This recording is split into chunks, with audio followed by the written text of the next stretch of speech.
feature from feature, and all were blackened as if covered with soot. Their clothes were in rags. Many were naked. Their hands hung limply in front of them. The skin of their hands and arms dangled from their fingertips. Their faces were not the faces of the living. End quote. He then went on to point out that he'd seen quite a few normal air raids up close, but this was different. Quote, how could I comprehend what I saw before me now? It was not just a group of injured people, nor was it a procession of the dead or a band of ghosts. No sound came from these figures. They seemed to have given up. The pity that they engendered is beyond expression. They continued to stream past in deathly quiet. How can anyone describe them? Their clothes ripped from them by the force of the explosion, their bodies burned by the intense heat. Some were completely naked, and others had only the shirts stuck to their bodies. The injuries to their faces were particularly cruel. Unscathed and with clothes intact, I felt like an intruder. General estimates of the casualties from the Hiroshima bomb, for example, are between 70 and 80,000 dead from fire and the explosion. More killed later by radiation. Probably an equal number of people injured. The Nagasaki bomb numbers were somewhat lower in certain places. Nonetheless, tens of thousands of deaths, maybe almost 100,000 in one city, caused by a single bomb, was an exponential growth in the power of the weaponry.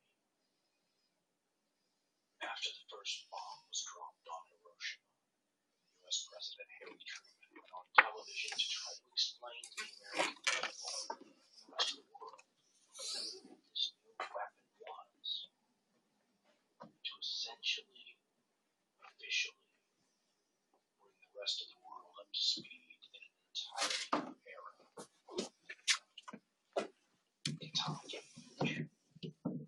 A short time ago, an American airplane dropped one bomb on Hiroshima and destroyed its usefulness to the enemy. That bomb has more power than 20,000 tons of TNT. Hey. The Japanese began the war from the air at Pearl Harbor. They have been repaid many-fold, and the end is not yet. With this bomb, we have now added a new and revolutionary increase in destruction to supplement the growing power of our armed forces. In a present form, these bombs are now in production, and even more powerful bombs are in development. It is an atomic bomb. It is a harnessing of the basic power of the universe. The force from which the sun draws its power has been loosed against those who brought war to the Far East. Historian Michael S. Cherry says that there were overlapping feelings on the part of the American public to finding out that this new reality existed. He writes, quote, a cacophony of reactions to the bomb's advent arose swiftly among Americans. Some stressed pride in American achievement and satisfaction in gaining vengeance against the Japanese. Truman's announcement that the Japanese, quote, have been repaid many-fold, end quote, for Pearl Harbor. A minority of Americans wished the war had gone on longer, so more atomic bombs could have been used against Japan. Others, especially soldiers who assumed that an invasion of Japan was the only alternative to the bomb's use, welcomed the peace that the bomb had speeded, and the bomb itself as a tool for enforcing continued peace. Overlapping those other reactions was another, as in responding to the Holocaust, many Americans saw the bomb as evidence of the scourge of modern war, in the face of which the wisdom of American use seemed a minor matter. Now he quotes me the New York Herald Tribune article from the era, which said, quote, one forgets the effect on Japan as one senses the foundation of one's own universe trembling. End quote. Famed CBS News correspondent Edward R. Murrow put it this way at the time, quote, seldom, if ever, has a war ended, leaving the victors with such a sense of uncertainty and fear, with such a realization that the future is obscure and that survival is not assured.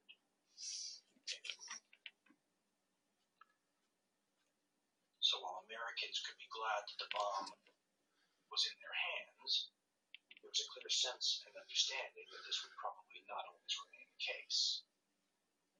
And something like that, when you were used to having two oceans that kept you safe from anybody doing any major damage to your country of the sort that other countries were very familiar with during the Second World War, could set the foundations of your universe trembling. This is where you begin to get this divide. This idea on the part of some that everything has changed and so the human species is going to have to shed themselves of habits they've had forever. When people who view themselves anyway as much more firmly attached to reality think that what we have here is just a natural extension of technological change. We're getting the benefit of our side, the good side. President Harry Truman called the atomic bomb the greatest thing in the history of the world. The following year, after the bombs were dropped and the war was over, there would be a famous meeting where the scientist who headed up the Manhattan Project meets face to face with the president who dropped his creation twice. Oppenheimer is a perfect example of the sonic link feels as though Pandora's box has been opened, and he feels increasingly responsible for picking the lock on it. It sounds like President Truman was caught off guard by Oppenheimer's guilt. There are many different quotes of this account, and they're all different. In their book, Joining the Nuclear War, Michio Kaku and Daniel Axelrod tell the story this way. Oppenheimer and the President and the Secretary of State are talking. Quote, in the course of the conversation, Oppenheimer told Truman, Mr. President, I feel I have blood on my hands. Truman then reached into his top pocket, removed a neatly folded handkerchief and offered it, saying, would you like to wipe them?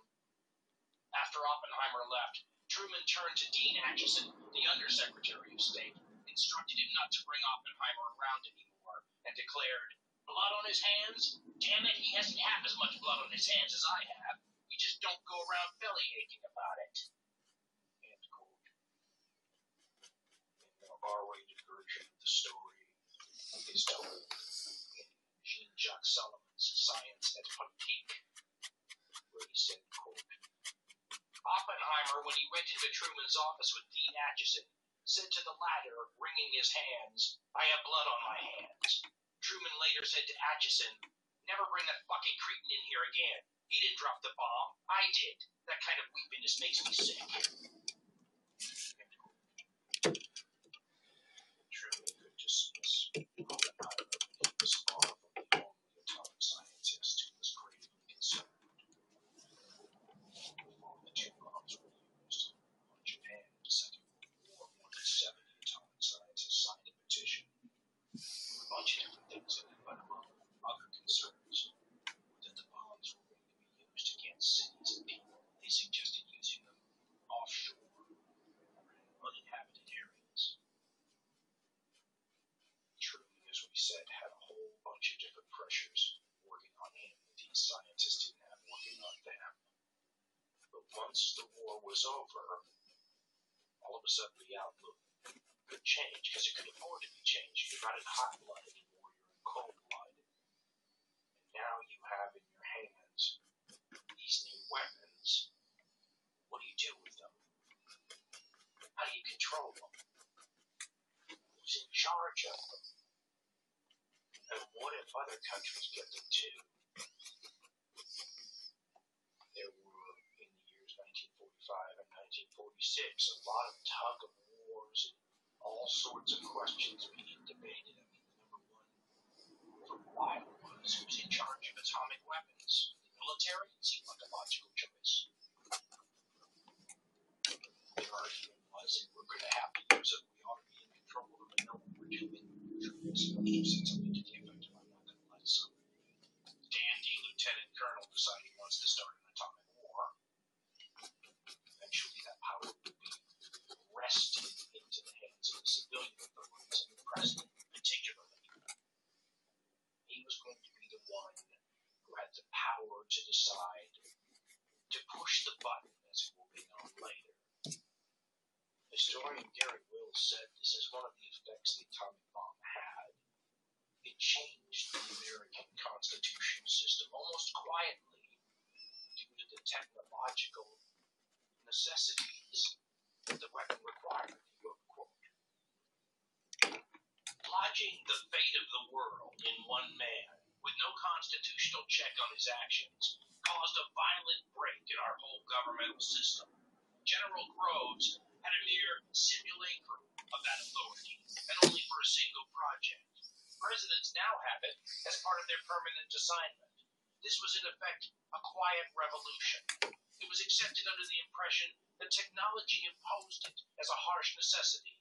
In case of nuclear attack on the United States, the president would not have time to consult Congress or instruct the public. He must respond instantly, which means that he must have the whole scientific apparatus for response on constant alert, accountable only to him.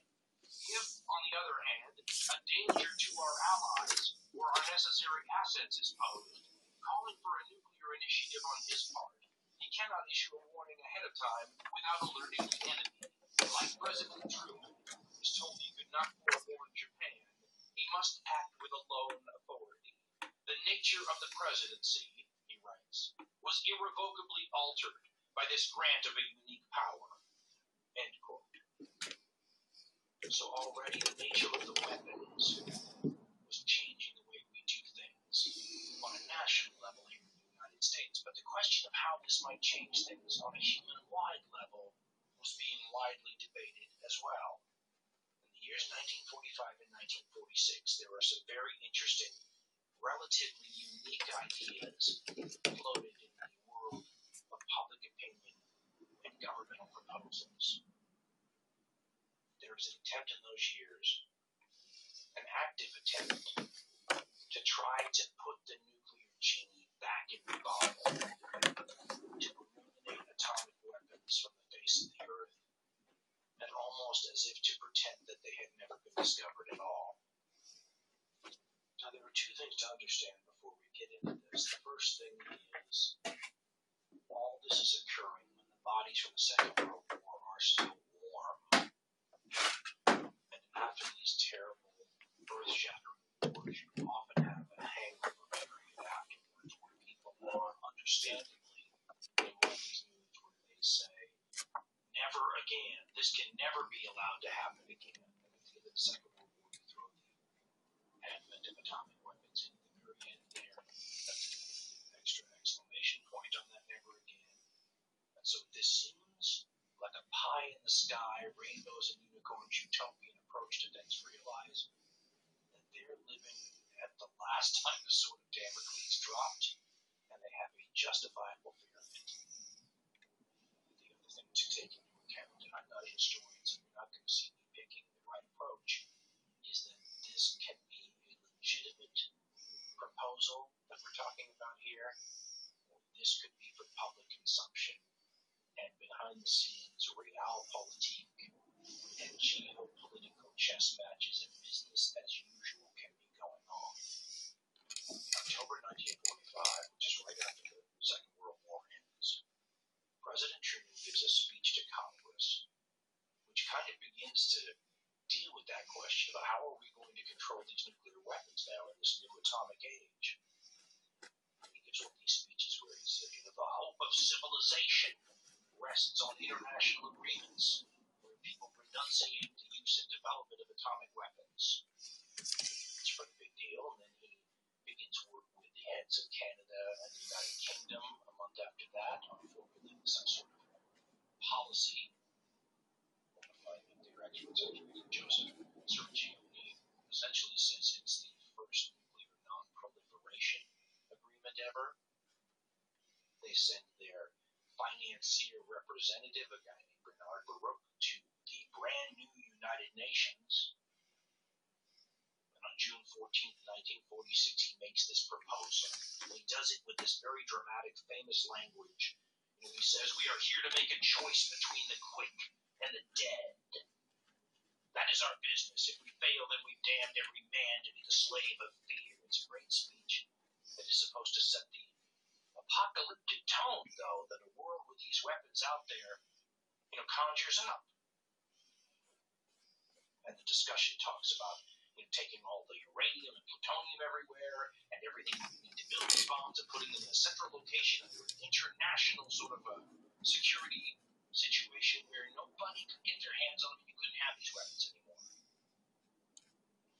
Now, if you're one of these people that thinks in terms maybe that the physicists were using about people growing into greatness, maybe you could see this as an example of that.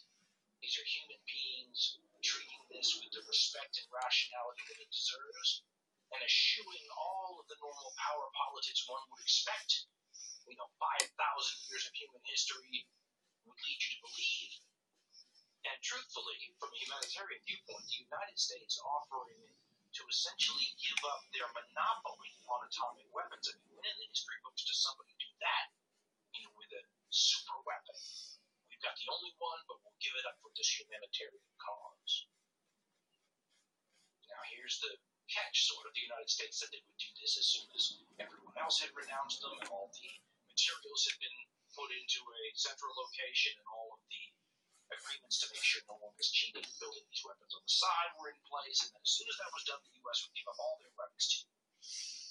Well, there was a little counter-proposal made by the people that were going to begin to be the other superpower in the world for this next 40 years after this period that we have called, and the history books all label, the Cold War.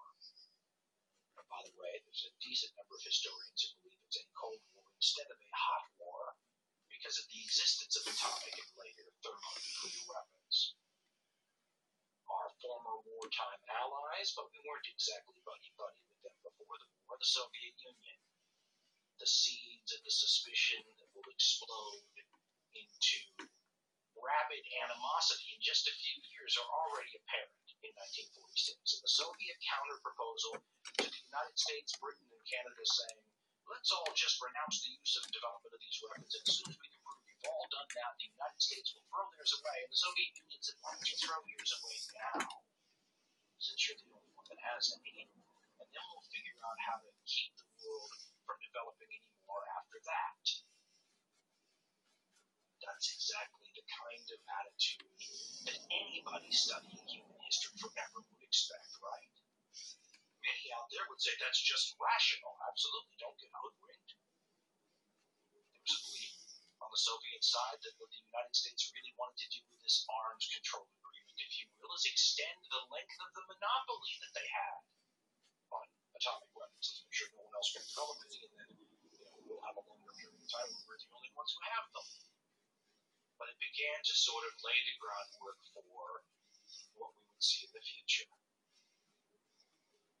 A three-dimensional geopolitical chess match. The war itself is booby-trapped with nuclear weapons.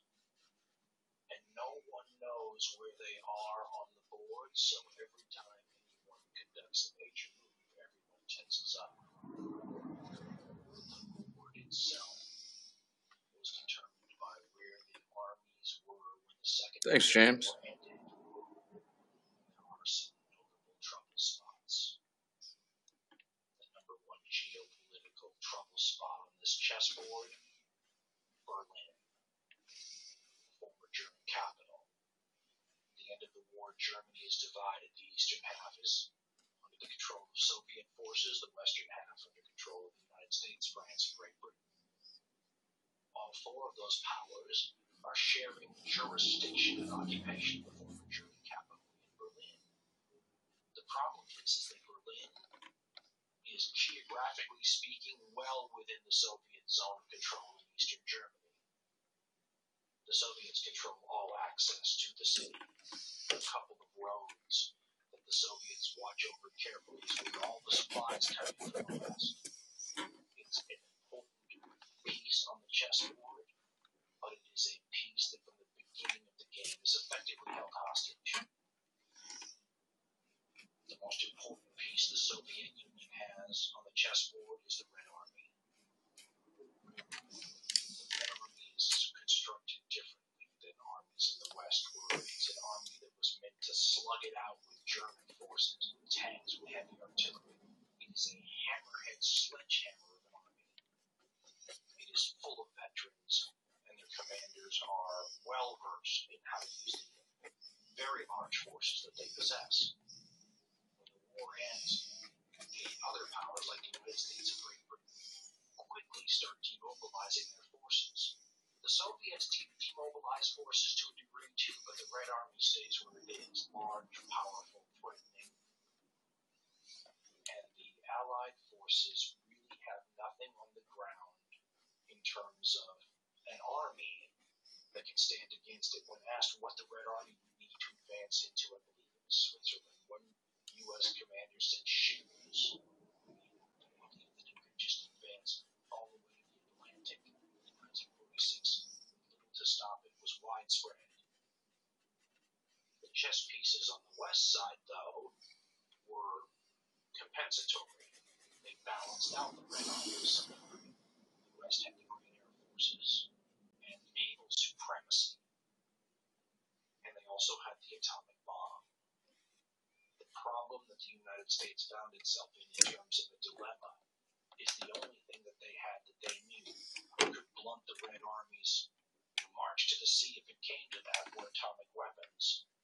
It may have been early on too valuable a piece to give up.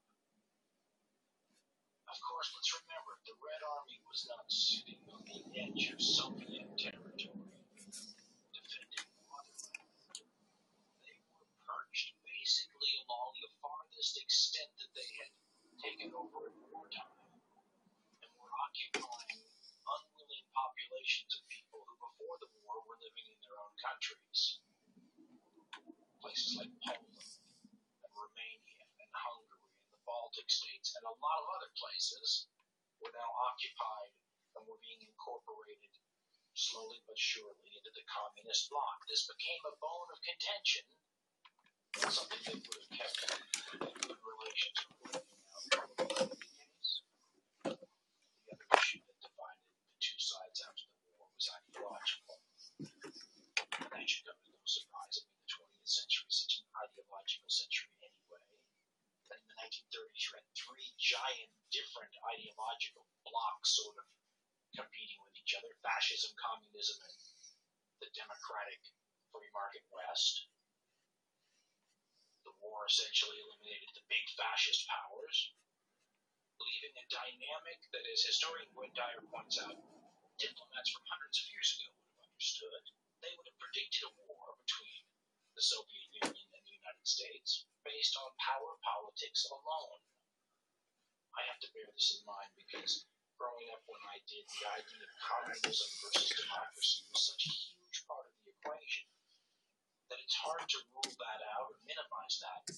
But as Dyer points out, it's a lot like the role religion played in the wars of the 16th and 17th century. It's important and it makes a big difference, but if you took that out of the equation, you probably would have had the same competition anyway.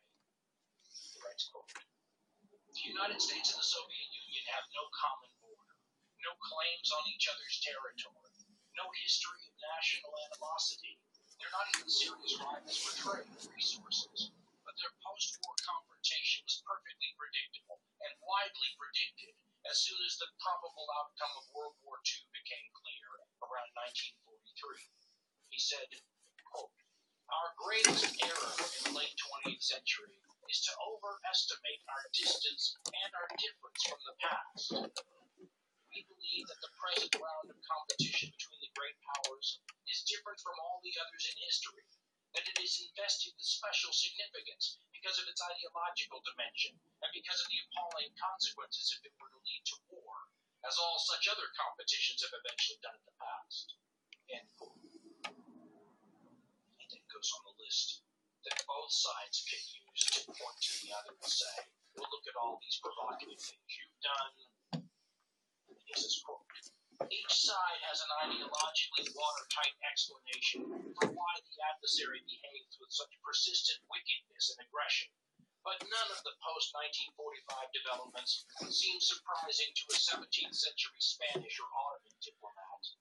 Neither communism," he writes, "nor liberal democracy would mean anything to him other than as a useful label for the players, but he would have no trouble understanding why the victorious alliance so quickly fell apart.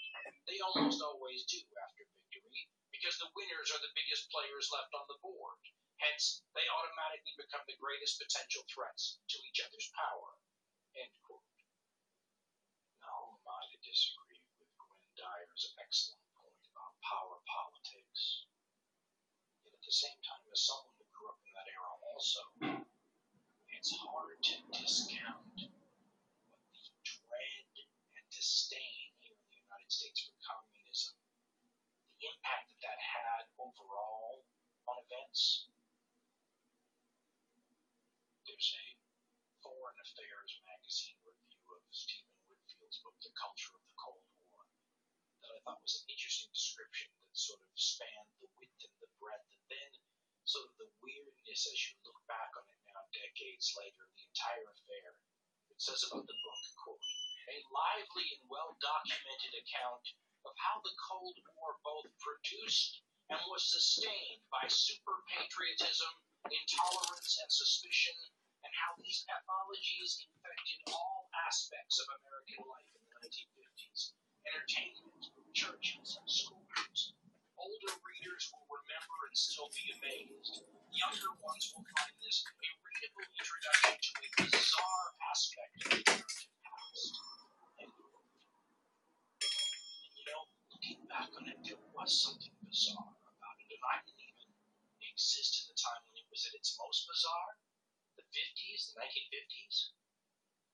At the same time, and I've said this before, I wish that there was this potion or serum that you could drink that would allow you for a moment to feel what the people living in that era felt about this ideology that to many of them seemed little better than what Hitler and the Third Reich was offering, and whose desire, as they saw it, to extinguish freedom all over the world was about the most evil thing they could think of. When you are fighting the most evil thing you can think of, there's not a whole lot of things you're not willing to use to win. Case in point, atomic weapons. There's another element that's involved in the story that contributes to how bizarre it looks as we look back on it now.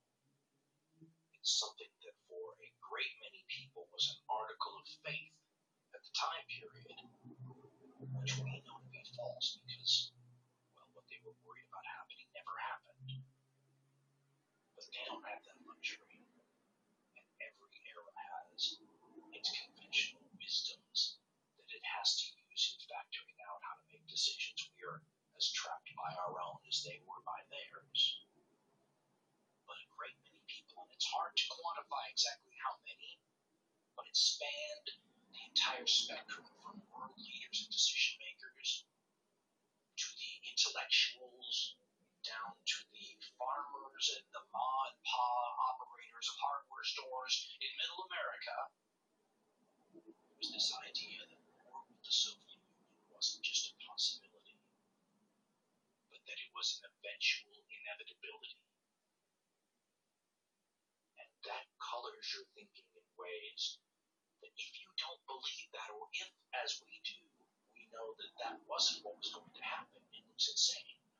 Because you consider things that don't make sense outside of that context. For example, if war is going to happen eventually, more than 5,000 years of human political and military history tells you it's better if it happens at a time and at a place of your own choosing, and also when your advantages are maximized and your adversaries are minimized. Since the end of the Second World War, no greater disparity in weapons technology has ever existed than when the United States had a monopoly on atomic weapons. Now, it should be pointed out that there were those, even at the end of the Second World War, patent famously and legendarily, the American general had suggested that since, we already had our stuff all over there, everything was mobilized, everything was at the height of how we ought to fight that war with the Russians right now. He was a notoriously gung-ho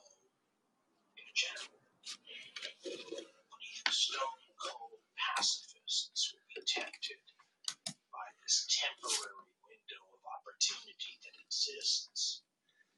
If the one atomic power on the planet wanted to kill the other potential one by strangling it in the cradle, and no one knew how long the window of opportunity was going to last. Expert opinions differed. President Truman is supposed to have asked J. Robert Oppenheimer how long he thought the monopoly would last. When you think the Soviets will get the bomb? He's supposed to have replied, I don't know. To which Truman is supposed to have responded, I know, never. But Truman didn't explain his thinking on that, whether or not he thought perhaps that the collective minds of mankind would come to their senses and international agreements would fix this problem, because he believed World War III was imminent and the Soviet Union would be wiped off the map and the problem would disappear in a giant mushroom cloud. The military head of the Manhattan Project, General Groves, thought it was going to be 2 decades before the Soviets got the bomb. But concerned scientists and even pacifists were worried enough to consider the potential value of a preventative nuclear war. Bertrand Russell was jailed for opposing the First World War as a pacifist, wrote right after the Second World War, quote, Russia is sure to learn how to make it, the atomic bomb. I think Stalin has inherited Hitler's ambition for world dictatorship. One must expect a war between USA and USSR, which will begin with the total destruction of London. I think the war will last 30 years and leave a world without civilized people, from which everything will have to be built afresh, a process taking, say, 500 years. There is one thing, and one only, which could save the world, and that is the thing which I should not dream of advocating. It is that America should make war on Russia during the next 2 years and establish a world empire by means of the atomic bomb. This will not be done, he writes. He then gives a speech, pretty much right after that time, to the British House of Lords. I'm quoting this, by the way, from Prisoner's Dilemma by William Poundstone, a wonderful book on one of the most famous scientists associated with atomic power, John von Neumann. He quotes Russell as telling the House of Lords his nightmare scenario that would turn a pacifist into somebody that wanted a preventative nuclear war to be started. On his advice, he told the House of Lords, quote, As I go about the street and see St. Paul's, the British Museum, the Houses of Parliament, and the other monuments of our civilization, in my mind's eye, I see a nightmare vision of those buildings as heaps of rubble with corpses all around them. When Russell is one of the more intelligent people of the century, theorizes that the next war, which he sees as imminent, will leave people uncivilized and that civilization will have to be rebuilt anew, and it will take 500 years to get back to where we are now. Think of how apocalyptic that is. Now, humankind obviously faces these sorts of threats periodically. In fact, we still face this one now, although we don't think about it much.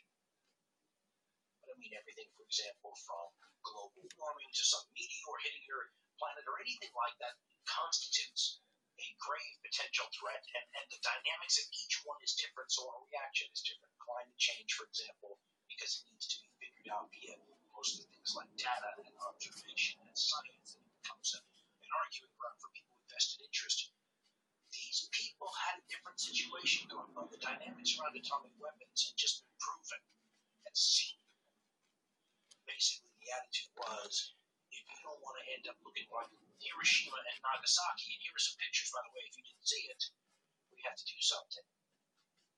Doing something was a conundrum that these people found themselves a lot more trapped by than we would find ourselves trapped if we invented atomic weapons yesterday. It is one of those little vagaries of history, isn't it, that a lot of these things happen at a time period where everyone is still all traumatized and stressed, not when you really want to hand the new powerful super weapon over to human beings. Let's let the human beings heal a little bit. I mean, if you discovered atomic bombs yesterday in a laboratory, and we were talking about it today, how different might our approach to them be? These could reduce an amp. We better think about this. Nobody's ready to kill each other. We're not sitting on the knife's edge of tension. Bertrand Russell gives that speech. Remember what's going on in this guy's memory banks. Remember the life experience that he's forming his decision-making with, which is the best line I think a history teacher ever gave. He says, remember what these people have seen. Their life experiences determine how they formulate the best reaction in any given situation or the approach. Bertrand Russell was born in 1872 into a completely different world, and the reason it wasn't the world he was born into anymore is the two worst world wars in history destroyed it twice.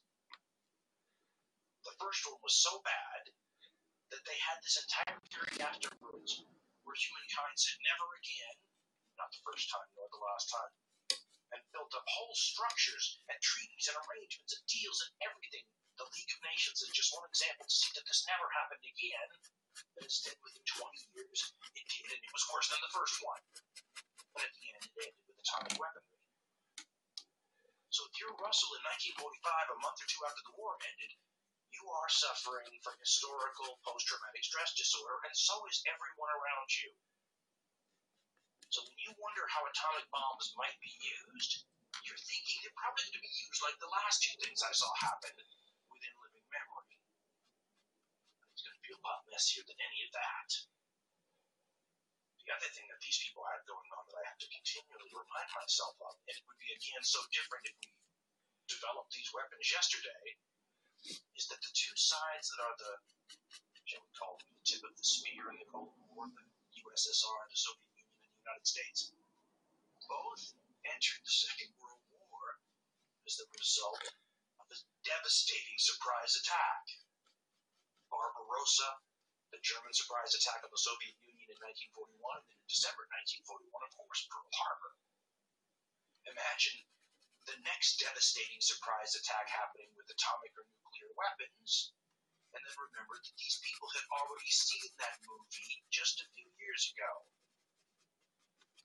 The other thing that they were absolutely certain that they had learned from the Second World War and the time leading up to it had to do with appeasement and how tough you had to be on people. And all of these elements combined to create a dynamic where everyone was on the hair trigger alert, and now they had these weapons that were so dangerous on one side.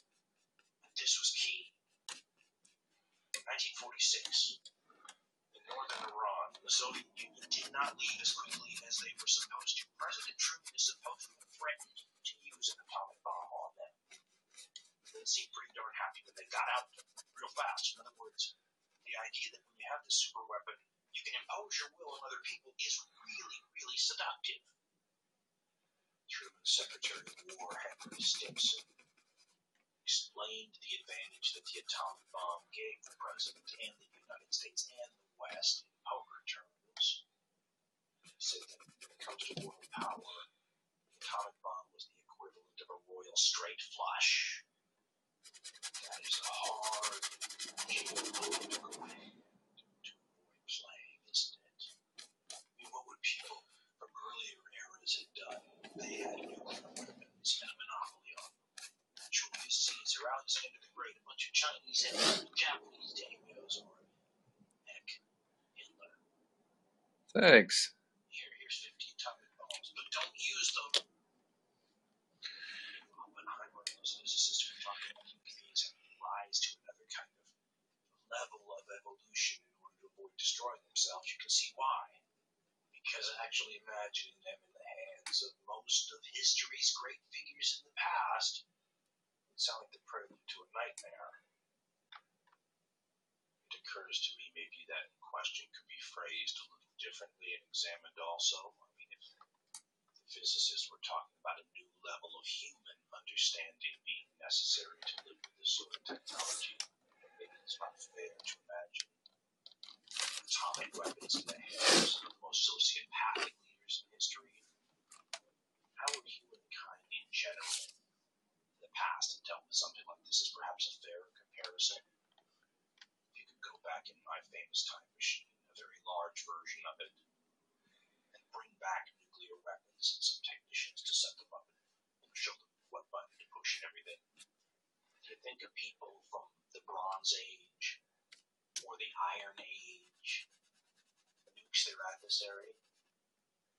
If you give Hannibal nuclear weapons, explain what they do, set them up for him, hand him the button, and say, if you push this, all of Rome will be gone, and they'll be walking zombies with their skin hanging off, and thousands dead and all that. Does he push it, or does he say, maybe I should think about this? It's interesting to wonder about the development over time of human systems, but also something based on, if you want to suggest the species learning, how about the idea of imagine Hannibal with that nuclear weapon, having gotten a chance to already live through things like the First and Second World Wars, to have experienced Verdun and Stalingrad and gas and atomic bombs used in warfare, and then hand him the weapon and say, maybe now you understand the mess this sort of Damocles will leave. Do you still want to nuke Rome?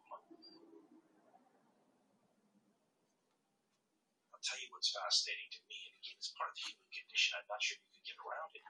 Is at this moment, and maybe this is the kind of stuff the physicists were talking about also, at this moment when it's all on this like doomsday clock and knife edge, and in 1947, scientists will inaugurate the doomsday clock because it's showing how close we are to destruction because of all that. It doesn't matter how close it is, though, to striking midnight. We're still playing politics in the world's democracies because that's how democracies work. To go back and read the political pressure on a guy like Truman that the opposition party uses against him, and typical political dynamics of trying to appeal to rural voters in swing states. And it's insane how it changes a dynamic that you really wish humankind could sit in a room and coldly and dispassionately without 1 ounce of concern about the politics of it and think about this issue that bedevils us, right? And maybe all humankind, maybe all succeeding generations, if you want to take it to the logical nth degree of hyperbole. But no, we're still going to call the president soft on communism because it's going to help us in the congressional elections in a place like New York, and we're darn close to taking the Senate back. But how else can a democracy run?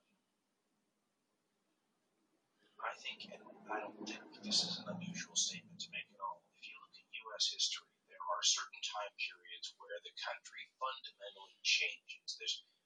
It's almost like a body part breaks and you replace it with something else that's reasonably similar if you want to fool yourself and dress it up, but has been altered irrevocably and is unrecognizable to previous generations.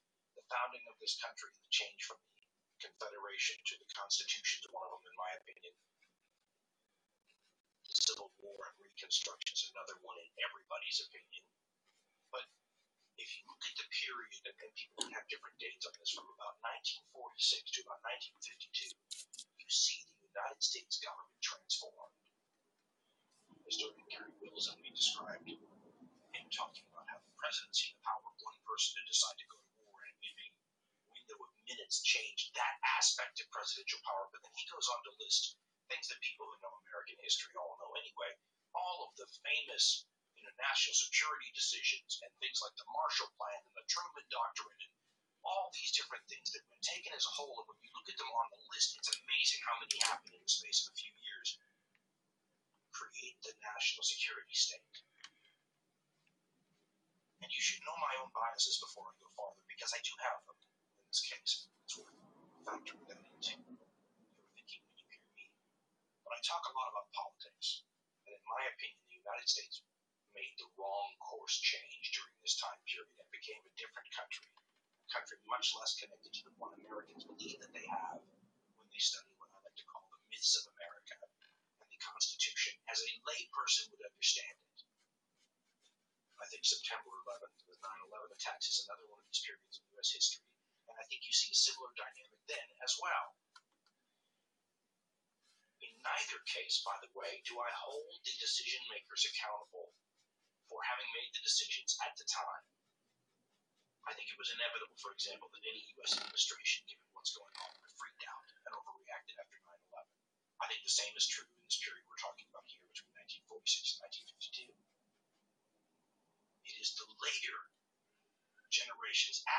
things that I'm upset with. We're not fixing it. But the problem with historical memory is if trends go on long enough, whole generations are born never knowing what needs to be fixed because they never lived in the time before the change occurred. If you wanted to say, today, we need to go back and fix the things that we did between 1946 and 1952 that day in politics were overreactions, how the heck do you get back that far? And the more critical question for a person like me is, what if we like it better this way? So please note my biases at the outset. But this new national security setup that was developed from about 1946 to 1952, it's when the CIA was created, the NSA, the entire structure of government that we know today that protects secrets and spies on the enemy and keeps us safe. It's our world now, and this is what happened. It seems to run counter to the very things that some of those scientists were saying we were going to have to do if we were going to avoid World War III, where they called for a new level of human understanding, whatever that is. I don't pretend to understand exactly what these physicists wanted who said things like this. But you got the opposite with the national security state. Whereas some of these famous physicists, some of the most famous, were saying in 1945 and 1946 that we should tell the Soviets about the bomb right when we started making it, or that we should give them the nuclear secrets after the war. Think how crazy that sounds to us today. With our modern mentality, we should just give the terrorists all the nuclear bomb secrets. That sounds insane, doesn't it? It sounded insane to a lot of the military class. After the Second World War, we executed people in U.S. history for turning over nuclear secrets, and some of our physicists were suggesting that that's the sort of level of understanding that will take us to a new world where we can ease tension so we don't have World War III. That's a pretty hard evolutionary tool to have to fight against, because you have to combat your own fear. As I think I've said before, fear is one of those evolutionary developments that has probably saved more lives in human history than anything else I can think of. Normally, it's a very good thing to have, right? Saber-toothed tiger comes at you back in caveman times, run. Or kill it, or whatever you have to do to protect yourself because you're afraid from saber-toothed tiger attacks and put up fences. The fear thing is not a bad condition. It helps with security. But if the very things that have always helped with security threaten not just your existence, but civilization, can you turn that evolutionary tool off if that's the only way to survive? As I tried to play with counterfactuals, what-if scenarios in this period, imagining it turning out differently than it did, I can't think of any that sound like they would be rationally imaginable. Take, for example, the military in this situation. What are they supposed to do after the Second World War? Pretend they don't have a bomb if you're the United States? Or if you're the other side in this growing distrust, that will turn into the Cold War for the Soviet Union? Do you just pretend that the United States doesn't have an atomic bomb? How does that work? Like we said, it's, for the President of the United States, almost too good of a hand to resist at least threatening to play. I mean, that's just politics, right? That's just foreign policy, the way it's always been handled.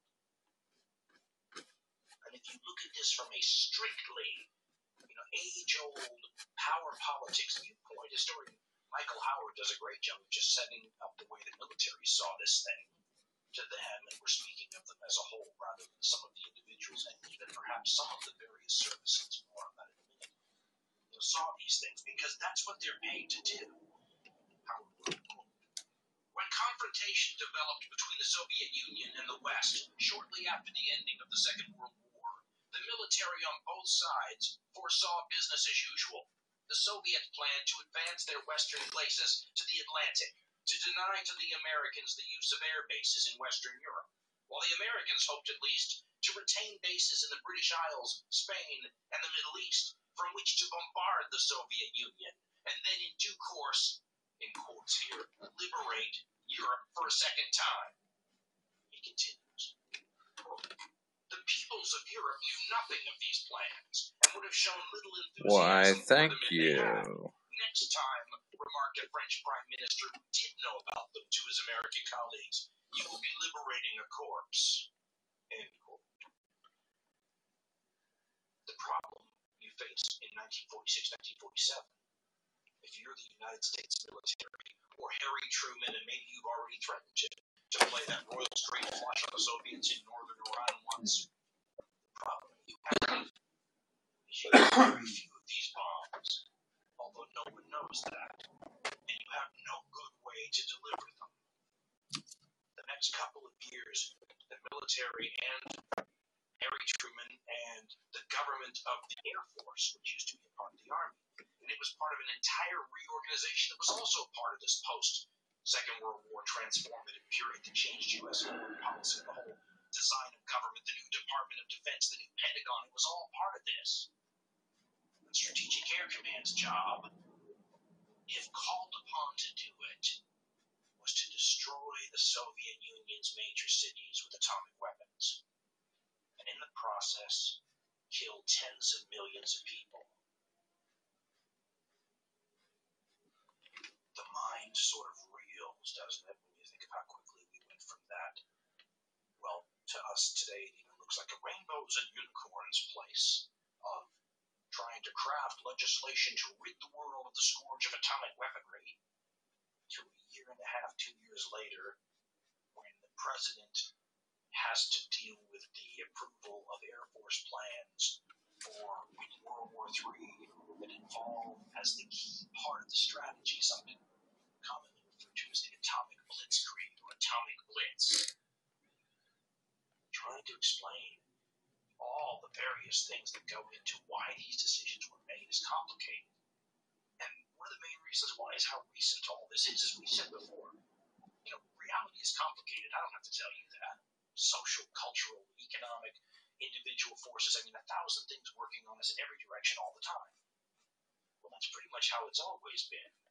But you can't always see it in the sources. So when you go back to like ancient Egypt and you look at what historians write about that, they don't have access to all the information that would flesh out the reality of those people the way we feel it now.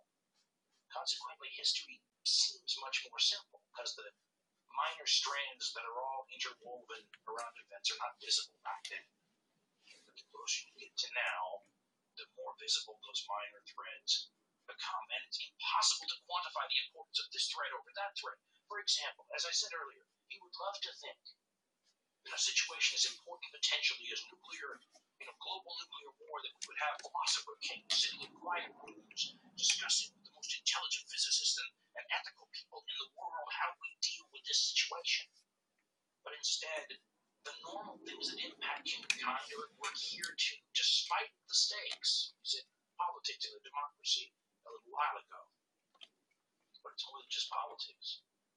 How about such banal concerns as budgetary questions and inter-service rivalry, to name just two?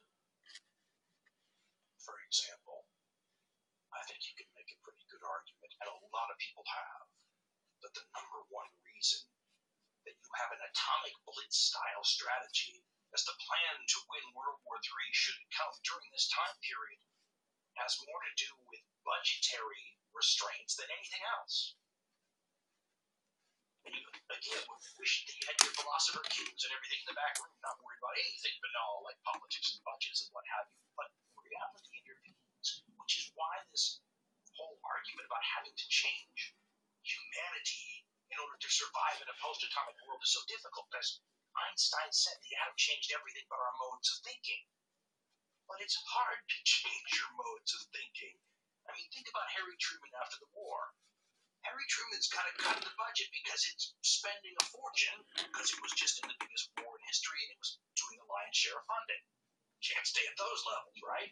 Can't live at those levels. So Harry Truman has to cut the military by what he figures is going to be 70% after the war, while still having to be able to fight World War III should it come. And as we said, a lot of people thought it was imminent. How do you do that? Truman brought in business people who, opened up their business folks from college that just said, listen, it's all about prioritization and consolidation. There's no reason for all this redundancy. First of all, you should just combine all these services and have no Air Force and no Navy and no Army, just one whole military defense structure. You hear this argument all the time. In this country, you hear it in other countries too. The services hate that because they all have a lot of pride in their own service and sometimes a little bit of antipathy toward the other ones. What's more, you had a whole new branch of the service out there, the U.S. Air Force, that had just been created, and all of them competing for an economic pie that was going to be cut by 70%. As you might imagine, in any country, in any time period, ever, the knives came out. And the backbiting started, and the services had to get up there and essentially argue for why they were relevant and why they mattered and why they should be the larger piece of the economic defense pie. And it was the Air Force that ended up winning the argument. They went to the president and they basically said, if I can simplify this, there's only one branch of the service that will win World War III for you, and it's us. Because we're the ones who will send fleets of bombers over to the Soviet Union and bomb them with atomic bombs. Boom. This was a very contentious period in U.S. defense history. Again, it's part of that entire era where the big change occurred between 46 and 52. But the services, in some of these cases, were fighting for their very existence. When the second defense secretary, a guy named Louis A. Johnson, who was totally on board with this, let's get rid of a bunch of branches of the service idea, is supposed to have said this, quote, there is no reason for having a Navy and Marine Corps. General Bradley tells me that amphibious operations are a thing of the past. We'll never have any more amphibious operations. That does away with the Marine Corps. And the Air Force can do anything the Navy can do, so that does away with the Navy. End quote. They decided to cancel this giant supercarrier the Navy was building, and as you might imagine, things just go ballistic. It leads to something that's considered to be one of the more unusual and serious, because there hasn't been a lot of them, revolts by a branch of the service in American history. It's often referred to as a mutiny in some sphere. It would be very strange because usually the mutiny is from the lower levels of the Navy to the higher levels. This involved the highest levels of the Navy who came to the defense of the service by arguing for all sorts of things that you would understand. They're just trying to make themselves look relevant. And of course, the Navy can do this and no one else can. But the unusual argument that they also brought to the table, and they brought it out in congressional hearings in a way that when you think about it is just shocking, was they questioned the U.S. strategy of atomic bombs on moral grounds. In something known as the Revolt of the Admirals, in congressional testimony, a bunch of war heroes from the Second World War, guys like Chester Nimitz and everything, came out, and in arguing essentially that we don't like your plan to just go and drop atomic bombs on cities and that's how you're going to win the Third World War, but at the same time you're defending your own branch of the service, they decried the entire idea as un-American and immoral. As Eric Schlosser writes in Command and Control, quote, at congressional hearings in October 1949, one high-ranking admiral after another condemned the atomic blitz, arguing that the bombing of Soviet cities would be not only futile, but immoral. They advocated precision tactical bombing of Soviet troops and supply lines, using planes from American aircraft carriers. Admiral William F. Halsey compared the Air Force's new bomber to the siege weapons once used to destroy medieval castles and towns. Quote, I don't believe in mass killings of non-combatants. End quote. Admiral Arthur W. Radford testified, quote, a war of annihilation might bring a Pyrrhic military victory, but it would be politically and economically senseless. No, it's acrylic. The harshest criticism of the Air Force came from I teach a paint your pet class. This is like a photo someone sent in of their goat, I guess, or something. I'm pretty sure. So I drew it up that they're going to paint this in color, like in class tomorrow. The whole idea, he said, was ruthless and barbaric, and contrary to There's a long American answer. values. Quote, we must ensure that our military techniques do not strip us of self-respect. End quote. Once again, hard to quantify and really know how much of the Navy's opposition to use of atomic bombs as the war-winning thing you base your strategy on was because their service didn't have any. was based on moral grounds. The complaints would be notably viewed when submarines could carry nuclear weapons, it should be noted later on. But the admirals bring up a key moral question that people who wrestled with for decades, as a matter of fact, they still wrestle with. Is there an ethical way to fight an atomic or nuclear war? Is there a way to bomb cities and civilians with atomic weapons and have it still square with American values and the values of the beloved West, as it would have been known back then in general? They're fighting a bad guy. As I said, you go read the literature of the time, it is clear. This might as well be, the Third Reich again, and Joseph Stalin might as well be Hitler. Now, little known fact here in the United States, but the Soviet Union will mellow out a bit after Stalin goes away. But this is the hardcore era still. He is considered to be a ruthless guy, and communism appears to be on the move. But if you kill tens of millions of civilians using atomic bombs in order to thwart the evils of a totalitarian superpower, how much evil do you get splashed on you in the process? And what if you strike first? That's the second thing that came into play. Even pacifist Bertrand Russell, for instance, acted on that kind of premise back in the day when Bertrand Russell was making those speeches. By the way, in all fairness to Bertrand Russell, he changed his opinion later on this. Nonetheless, I can't imagine the history books treating it all that nicely today. He's trying to explain away all those deaths to keep the Soviet Union from getting an atomic weapon. One is reminded of Friedrich Nietzsche's line about be careful when fighting monsters that you yourself do not become a monster. It's a tough ethical dilemma, isn't it? And from my own standpoint, I find this period fascinating because if you think about the ethical dilemma, a handgun that's loaded into the hands of a 5-year-old boy, that's kind of what I feel like this period is here. Maybe the most dangerous period in atomic history, because it's the one where we're still trying to figure out if Oppenheimer's right and we have to grow into a new, higher version of ourselves to survive. This is the period of adolescence. Can we do it before shit's up? This is a period where the tension is mounting at such a pace. I think Michael Schiffer, the historian, says that the drumbeat of crisis and initiatives was relentless during this time period. You can look at a timeline and it's one thing after another. Bam, bam, bam, bam. And remember, those are the things that make it into the history books. That totally discounts what the people in that era reading their morning newspaper on a day-to-day basis. I've been painting a bunch of years.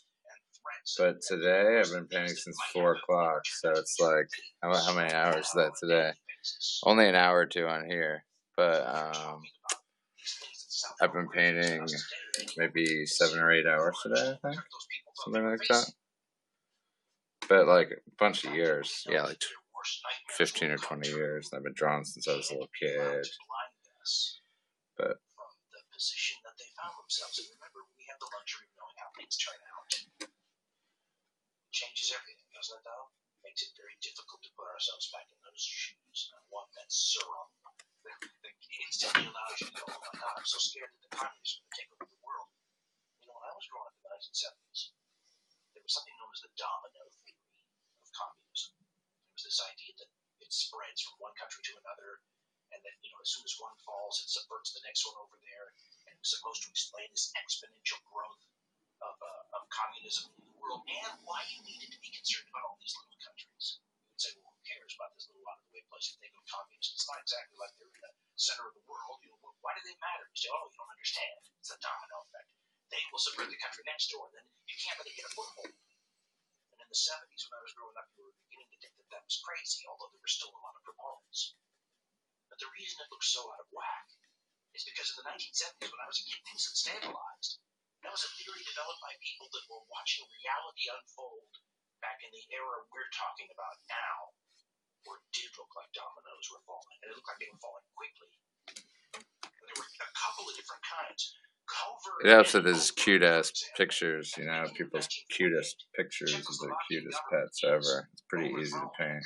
They become part of the communist bloc. One of their famous ministers found at the bottom of a multi-story apartment, dead in an apparent suicide out his window, which many people believe that was nothing but Russian agents tossing him over the side. But that began to give everything sort of a very spy, underhanded, clandestine, the enemy within sort of feel. Communism was different than fighting Nazism.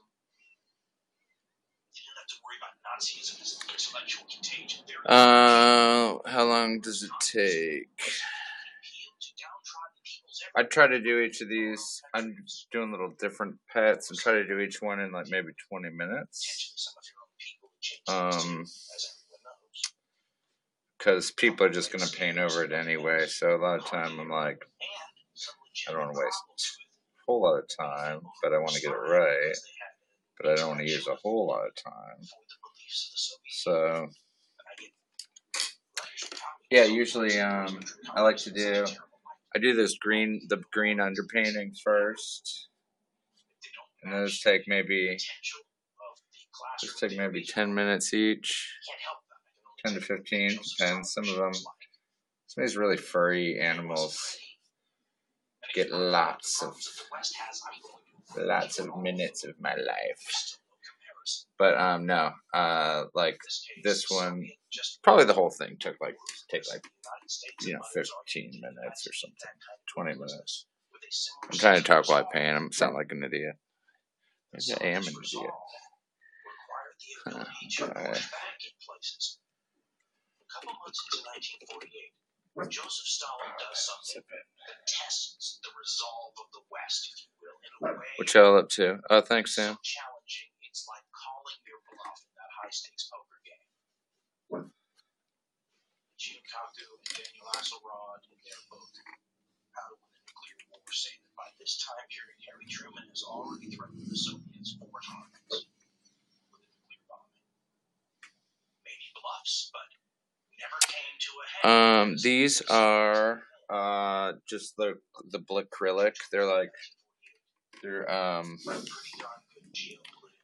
dickblick.com. It's just a Blickrylic, whatever the regular ones they have are. Here's a, well, no. I mean, I put them in these little containers, but they come in like half-gallon things. I don't know where my fucking hands are. They come in little half-gallon things. And then I put them in these other little sizes for classes. I like them. I think they're good because they're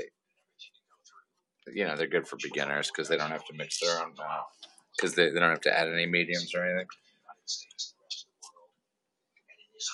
So they're good for me to do these pets in because I am a soldier, so I'll do anything, and they're just like always around here, basically. But yeah, these are like the crappiest brushes on earth. These are not ever actually, but these are also Blick brushes. They're not super crappy, but they're not that awesome either. But they get to this nice point actually, where like right now where they're at, it's like not a filbert. I don't know if you can see it, but it's not like quite a filbert shape. It's all wiry, but with the right delicate touch, it's about perfect. Developing ways to see if we could use our intelligence. Get all wiry. Get all these nice little wiry hair marks for these pets. Humans had to adapt or die to their new weapons technology. It's the only kind of adaptation that was going to work. An evolutionary one? Or if that was impossible, did humankind have a backup plan for this sort of technology? In this case, what Stalin had said in a foreign policy sort of terms is, are you really going to start World War III over this? All I did was say you could no longer have access to a city deeply behind the border in our territory, or at least where we're in charge of defending our zone, our sphere of influence. We haven't attacked anybody. You'd be attacking us first. What would world opinion say? You're going to start World War III over this? And if you do, not only Will the war start? But will it start with wiping out all of your forces that are in Berlin now? An appetizer for World War III, if you will. How do you respond to that? And especially in this period where, once again, it's hard to get into the minds of these people, but everything you read talks about how much both sides in this Cold War thought that they learned from World War II and the lead up to that. The whole idea of appeasement. My phone wants to die. Right? Hitler proves the point for every maniacal, aggressive dictator everywhere, right? They're all like Hitler, so everything that would apply to Hitler applies to everything else. In the sense of Joseph Stalin, cannot should very